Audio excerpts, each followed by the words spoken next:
let's talk about bills of attainder. A bill of attainder is a law that just punishes a person or a group of people, declares what you did wrong, and says, here's the punishment.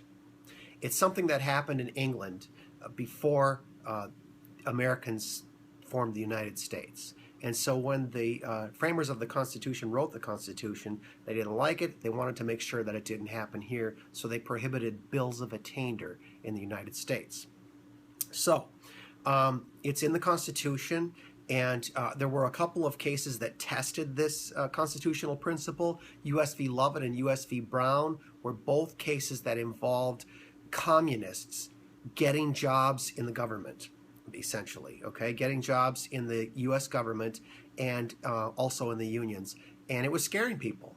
Communism was a big threat at the time, and people were afraid that these communists were infiltrating U.S. government and that they would bring about the downfall of the United States. So Congress passed a law that said if you're a communist, you can't work in the federal government and you can't work in labor unions. That's a problem, because that's a bill of attainder. That's a law that says we declare that you're bad in some way, and here's the punishment.